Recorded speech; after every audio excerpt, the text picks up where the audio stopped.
Katanya tujuan kita sekolah itu buat cari ilmu, tapi kayaknya kita mungkin sekolah biar dapat nilai ujian sempurna aja. Alasannya biar disayang orang tua lah, masuk sekolah favorit lah, biar ujung-ujungnya kita dapat jodoh bagus atau kerjaan yang bikin cepet kaya lah. Tapi seperti biasa, kita pasti suka mikir gimana caranya dapat untung sebesar-besarnya dengan usaha sekecil-kecilnya. Dari situ tercetuslah ide brilian yang bernama sistem kebut semalam. Tapi benarkah SKS semujarab seperti kata orang-orang?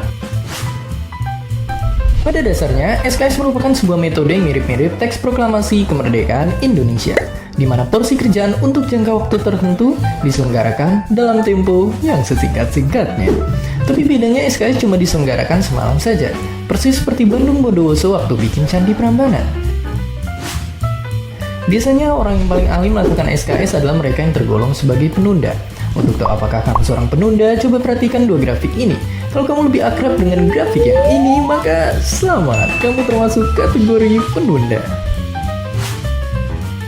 Berhubung para penunda biasanya juga pakar ngeles, mereka sering beralasan bahwa SKS bikin kita punya kemampuan super. Logika ilmiahnya, situasi kepepet akan memicu rilis hormon adrenalin yang bisa melipat gandakan kemampuan kita melebihi hari-hari biasa. Di satu sisi, cara mikir ini nggak salah sih, karena banjir adrenalin memang bisa bikin otak terasa segar buat mikir cepat. Tapi di sisi lain, efek ini nggak bakal berlangsung lama dan biasanya menyisakan stres dan capek yang luar biasa. Memang tiada yang abadi di dunia ini. Selain itu, SKS punya efek samping yang tak terelakkan, yaitu begadang. Buat yang paginya mau ujian, begadang seakan nambah waktu belajar.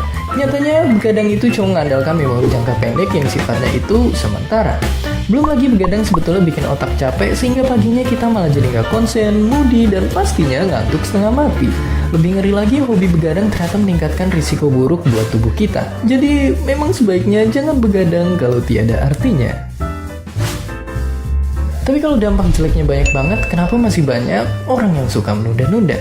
Di dunia psikologi, sifat menunda sangatlah akrab dengan istilah temporal discount. Artinya, makin jauh jaraknya dari deadline, suatu tugas bakal kita anggap makin kurang penting. Akibatnya, skripsian misalnya terasa belum penting kalau belum mepet-mepet banget deadline. Sifat menunda juga ada hubungannya dengan impulsivitas dalam DNA kita, karena dulu di alam liar, kehidupan kita itu masih serba sederhana. Kalau lapar, ya kita tinggal berburu. Urusan hari itu ya dipikirkan saat itu juga. Tapi makin kompleks kehidupan manusia, makin banyak kebutuhan yang mau nggak mau harus kita rencanakan jauh-jauh hari. Cuma praktiknya, impulsivitas prasejarah kita ini memang masih suka kumat-kumatan. Pokoknya selalu saja ada alasan kalau sesuatu belum mengancam nyawa atau gengsi kita. Dan itu dia masalahnya.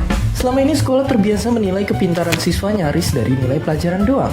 Gampangnya dilihat adalah hasil jangka pendek, bukan jangka panjangnya. Akhirnya wajar saja kalau kita juga jadi gampang menyerah pada kesenangan sesaat tanpa memikirkan apa akibatnya di kemudian hari. Apalagi dengan banyaknya distraksi online yang rewardnya serba instan seperti sekarang. Padahal pepatah juga tahu, kalau mau maju kita memang mesti bersusah dahulu, baru bersenang-senang kemudian. Dan seperti biasa, terima kasih. Selamat Hari Pendidikan Nasional. Untuk merayakannya, kok bisa berkolaborasi bersama kanal-kanal edukasi hujan tanda tanya, Ayo Mikir, Kamu Harus Tahu, dan Science Bro. Jangan lupa tonton juga video Berani Bertanya yang lainnya. Hi, thanks for stopping by our video. Don't forget to comment, like, and subscribe.